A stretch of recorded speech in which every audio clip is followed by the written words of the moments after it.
सलमान खान के घर के बाहर फायरिंग के मामले में 2 आरोपी गिरफ्तार। मुंबई क्राइम ब्रांच ने भुज से किया गिरफ्तार। मुंबई क्राइम ब्रांच की दोनों टीमों पर आरोपियों को आज मुंबई में होगी पूछताछ। सलमान खान के घर के बाहर फायरिंग की जिम्मेदारी लॉरेंस बिश्नोई के भाई अनमोल ने ली। सोशल मीडिया पर पोस्ट से धमकी दी, ये तो ट्रेलर था, ताकत को समझ जाओ। सलमान खान के घर पर फायरिंग का तीसरा सीसीटीवी फुटेज आया सामने। फायरिंग के दौरान पुलिस वैन थी नदारद। फायरिंग को लेकर चल रही अफवाहों पर अरबाज खान ने तोड़ी चुप्पी, कहा कि घटना से परिवार सदमे में है। फैमिली ने घटना से जुड़ा कोई बयान नहीं दिया। सलमान खान के घर पर फायरिंग पर बोले उद्धव ठाकरे, खुलेआम चल रही है गुंडागर्दी, सरकार को सत्ता में रहने का अधिकार नहीं। उड़ीसा के जाजपुर में दर्दनाक हादसा, बस के फ्लाईओवर से गिरने से 5 लोगों की जान गई। हादसे में 35 लोग घायल हुए हैं। सभी को कटक के अस्पताल में भर्ती किया गया। मौके पर मची चीख पुकार।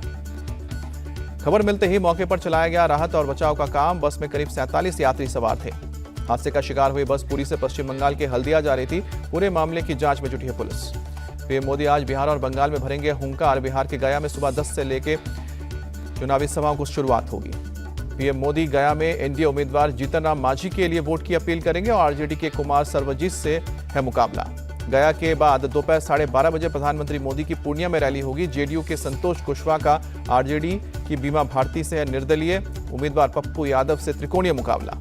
बिहार के बाद पीएम मोदी की बंगाल में 2 रैली दोपहर 2:30 बजे बालूरघाट में जनसभा को संबोधित करेंगे। पीएम मोदी बालूरघाट में बीजेपी के प्रदेश अध्यक्ष सुकांतु मजूमदार के लिए वोट की अपील करेंगे। टीएमसी के मंत्री विप्लव मित्रा से है मुकाबला। पीएम मोदी शाम को 4:15 बजे रायगंज में करेंगे जनसभा को संबोधित। बीजेपी के कार्तिक पाल का टीएमसी से कृष्णा कल्याणी से मुकाबला। इलेक्टोरल बॉन्ड पर बोले प्रधानमंत्री मोदी, चुनाव में कालाधन रोकने के लिए बॉन्ड लाए। विपक्ष ने इस पर झूठ फैलाया है। मैं नहीं चाहता था कि चंदे के लिए कैश चले। पीएम मोदी ने कहा कि इलेक्टोरल बॉन्ड से मनी ट्रेल का पता चला है। देश को फिर काले धन की तरफ धकेलने की कोशिश हुई है। गौर से सोचेंगे तो सब पछताएंगे। पीएम मोदी ने कहा कि राम मंदिर का मुद्दा विपक्ष के लिए एक राजनीतिक हथियार था। मंदिर बनने से ये मुद्दा इनके हाथ से निकल गया। कांग्रेस के मैनिफेस्टो को पीएम ने इकोनॉमी फेल करने वाला बताया। कहा कि विपक्ष का मैनिफेस्टो युवाओं के भविष्य को रौंदने वाला है। पीएम मोदी ने बताया कि फ्यूचर प्लान, कहा कि मेरे निर्णय किसी को डराने और दबाने के लिए नहीं है, देश के विकास के लिए है। इलेक्टोरल बॉन्ड पर पीएम के बयान पर राहुल गांधी का पलटवार। कहा कि चुनावी बॉन्ड पर फंसे मोदी इसलिए दे रहे हैं सफाई। राहुल गांधी ने इलेक्टोरल बॉन्ड को बताया जबरन वसूली। कहा कि पीएम मोदी इसके सूत्रधार, बॉन्ड खरीदते ही कॉन्ट्रैक्ट मिल जाता या जांच रुक जाती। दिल्ली के मंत्री गोपाल राय का बयान, एक तरफ पीएम करप्शन खत्म करने की बात करते हैं, दूसरी तरफ घाटे वाली कंपनियों से चंदा भी लिया। पीएम ईडी की तारीफ करते हुए तो क्योंकि इनके इशारे पर ही ईडी राजनीतिक दलों को निशाना बना रही है। बंगाल की मंत्री शशि पांजा का बयान। कांग्रेस सीईसी की आज दोपहर 1:30 बजे जूम पर होगी बैठक। बिहार और पंजाब की बची हुई सीटों पर चर्चा की जाएगी। राहुल गांधी आज वायनाड में करेंगे तूफानी प्रचार। सुबह 10:30 से लेकर कोझिकोड के कोडियातुर से शुरू करेंगे जनसंपर्क अभियान। कांग्रेस के महासचिव प्रियंका गांधी आज पूर्वोत्तर में करेंगे चुनाव प्रचार। सुबह 11:30 बजे असम के जोरहाट में करेंगी रोड शो। प्रियंका गांधी असम के बाद त्रिपुरा में करेंगी रोड शो। दोपहर 2:45 बजे वेस्ट त्रिपुरा में कांग्रेस के लिए करेंगी वोट की अपील। केंद्रीय गृह मंत्री अमित शाह आज जम्मू से छिंदवाड़ा तक करेंगे बीजेपी का प्रचार। जम्मू के मन्हास महासभा ग्राउंड में सुबह 11:15 बजे करेंगे जनसभा को संबोधित। अमित शाह जम्मू के बाद उत्तराखंड के कोटद्वार में करेंगे जनसभा। दोपहर 2:15 बजे रामलीला ग्राउंड में बीजेपी उम्मीदवार के लिए वोट की अपील करेंगे। अमित शाह मध्य प्रदेश के छिंदवाड़ा में शाम को 6 बजे करेंगे रोड शो। फवारा चौक से बड़ी माता मंदिर तक होगा रोड शो। पश्चिमी यूपी में आज सीएम योगी का जोरदार प्रचार अभियान। दोपहर 1:30 बजे कैराना में, 3 बजे नगीना में करेंगे जनसभा। सीएम योगी का शाम को 4:30 बजे सहारनपुर में रोड शो। अग्रवाल, धर्मशाला, भगत सिंह चौक के कचहरी पुल तक करेंगे रोड शो। डिंपल यादव आज मैनपुरी से करेंगे नामांकन दाखिल। सपा प्रमुख अखिलेश यादव भी रहेंगे नामांकन के वक्त मौजूद। बदायूं से सपा कैंडिडेट आदित्य यादव ने नॉमिनेशन फाइल किया। कहा कि मुझे पूरा भरोसा यहां से सपा जीतेगी। बदायूं से आदित्य यादव के नामांकन पर बोले धर्मेंद्र यादव, मैं आजमगढ़ जरूर गया हूं, लेकिन जगह बदलने से रिश्ते नहीं बदलते। मुरादाबाद में उप मुख्यमंत्री केशव प्रसाद मौर्य ने कहा कि प्रधानमंत्री मोदी के नेतृत्व में पूरे देश के इस चुनावी महापर्व में आंधी चल रही है। केशव प्रसाद मौर्य का बयान, मुरादाबाद सहित उत्तर प्रदेश की सभी 80 की 80 सीटें हम जीतने जा रहे हैं। बोले ये अहंकार नहीं, जनता का आशीर्वाद है। केंद्रीय मंत्री पुरुषोत्तम रुपाला आज राजकोट से करेंगे नॉमिनेशन फाइल। क्षत्रिय विवाद और विरोध प्रदर्शन के बीच रुपाला करेंगे नामांकन दाखिल। पश्चिम बंगाल की सीएम ममता का बीजेपी पर बड़ा अटैक। कहा कि आजादी की रक्षा चाहते हैं तो बीजेपी को हटा दें। सीएम ममता बनर्जी और टीएमसी नेताओं की शिकायत। बीजेपी ने चुनाव आयोग से की वोटर्स को धमकाने का मामला। टीएमसी नेता कुणाल घोष का आरोप, पश्चिम बंगाल में बीजेपी शांति भंग करने की कोशिश में जुटी है। वायनाड में राहुल गांधी ने किया रोड शो। भाषा का मुद्दा उठाया। कहा कि ये थोपने की चीज नहीं है, देश तभी महान हो सकता है हम सब एकजुट हो। वायनाड में राहुल गांधी का बयान। कांग्रेस को राम विरोधी बताने के ऊपर भड़के मल्लिकार्जुन खड़गे कहा कि लोगों में गलत संदेश दे रही है बीजेपी। मल्लिकार्जुन खड़गे की दो टूक, जिस दिन राम मंदिर में दलितों को एंट्री मिली उस दिन सभी के साथ रामलला का करेंगे दर्शन। राजस्थान के दौसा में प्रियंका गांधी का बयान, कहा कि बीजेपी से जनता ऊब गई है, चाहती है बदलाव। कांग्रेस नेता सचिन पायलट का दावा, राजस्थान में शानदार प्रदर्शन करेगी कांग्रेस, बीजेपी से ज्यादा सीटें जीतेंगी। दिल्ली में आज 23 मई तक संकल्प यात्रा करेगी आम आदमी पार्टी, 200 संकल्प सभा भी करेगी।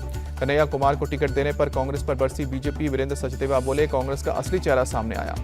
नॉर्थ ईस्ट दिल्ली से बीजेपी उम्मीदवार मनोज तिवारी ने कहा कि 40 दिन की विजिट पर आए हैं टुकड़े टुकड़े गैंग वाले, दिल्ली की सभी 7 सीटें जीतेगी इंडिया अलायंस। कांग्रेस प्रदेश अध्यक्ष अरविंदर लवली का बयान।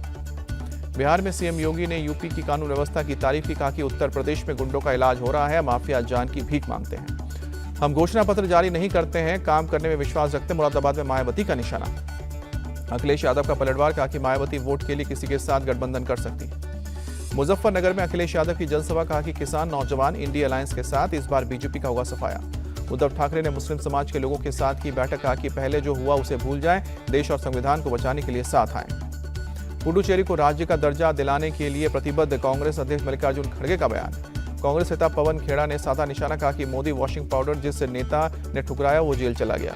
संविधान और लोकतंत्र बचाने की लड़ाई लड़ रहे हैं, चंडीगढ़ से कांग्रेस के उम्मीदवार मनीष तिवारी का बयान। संकल्प पत्र पर बोली राजस्थान की डिप्टी सीएम दिया कुमारी, सभी वादे 5 साल में पूरे होंगे, पीएम जो कहते हैं वो करते हैं। अशोक गहलोत ने बीजेपी के संकल्प पत्र को बताया झूठ का पुलिंदा, आज महंगाई और बेरोजगारी मुख्य मुद्दा। बीजेपी का संकल्प पत्र सिर्फ शब्दों का खेल है, वो अपने वादों को कभी पूरा नहीं करती, शिवसेना यूबीटी सांसद अरविंद सावंत का बयान। जम्मू कश्मीर के कठुआ में बोले केंद्रीय मंत्री जितेंद्र सिंह, जो काम और अभियान हुआ है वो आपके सामने है, जनता ने इस बार पीएम मोदी को 400 से ज्यादा का जनादेश देने का मन बनाया है। जितेंद्र सिंह ने विपक्ष पर बोला हमला, कहा कि जो विपक्ष कहता है कि हमने कोई काम नहीं किया, वो उन्हीं सड़कों और पुलों का इस्तेमाल कर रहे हैं जो हमने बनाए हैं। जम्मू कश्मीर के डोडा में पोस्टल बैलेट से चुनाव का अभियान शुरू, दिव्यांग और वरिष्ठ नागरिकों ने घर से ही डाला वोट। लोकसभा चुनाव पहले 1 मार्च से हर दिन 100 करोड़ रुपए की हो रही है जब्ती, चुनाव आयोग ने दी जानकारी। केजरीवाल को सुप्रीम कोर्ट से नहीं मिली राहत, ईडी ने 27 अप्रैल तक मांगा है जवाब, 29 अप्रैल को मामले की एक बार फिर से सुनवाई होगी। बीआरएस नेता की कविता को भी राहत नहीं, राउत एवेन्यू कोर्ट ने 23 अप्रैल तक न्यायिक हिरासत में भेजा। चैत्र नवरात्रि का 8वां दिन आज मां महागौरी की हो रही है पूजा, दिल्ली के झंडेवाला मंदिर में सुबह की गई आरती। रामनवमी से पहले राम मंदिर की भव्य सजावट, अयोध्या की सड़कें भी रंग बिरंगी रोशनी से जगमग हुई। मंदिर समिति ने बताया कि रामनवमी पर रात को 11 बजे तक दर्शन करेंगे श्रद्धालु, भक्तों की संख्या बढ़ी तो समय बढ़ाया जा सकता है। जम्मू पहुंचे कॉमेडियन कपिल शर्मा, मां वैष्णो देवी के मंदिर में दर्शन किए, आशीर्वाद लिया। अलग अलग देशों के राजदूतों और राजनयिकों ने वाराणसी से दिल्ली तक वंदे भारत एक्सप्रेस में यात्रा की, अपने अनुभव को शानदार बताया।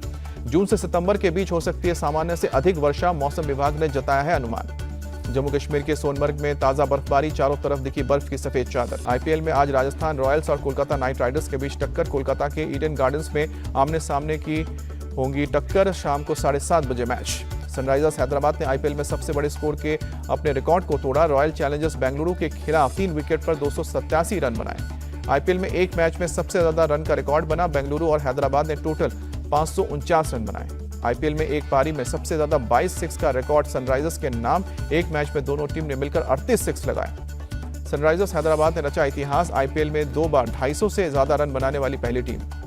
मेंस टी20 क्रिकेट में पहली बार 4 गेंदबाजों ने एक ही पारी में 50 या उससे अधिक रन खाए। रिस टॉपली, यश दयाल, लॉकी फर्ग्यूसन और विजय कुमार बैसाख ने जमकर रन लुटाए। हाई स्कोरिंग मुकाबले में सनराइजर्स ने आरसीबी को 25 रन से हराया और ट्रेविस हेड के आक्रामक शतक और कैप्टन पैट कमिंस के ऊपर उम्दा प्रदर्शन के दम पर ही जीता हैदराबाद। आरएच के ट्रेविस हेड ने आईपीएल इतिहास का चौथा सबसे तेज शतक लगाया, 41 बॉल में बना 102 रन। चेन्नई सुपर किंग्स के बॉलिंग कंसल्टेंट एरिक सिमंस ने किया बड़ा खुलासा, चोट से परेशान धोनी अपने दर्द को कर रहे हैं नजरअंदाज।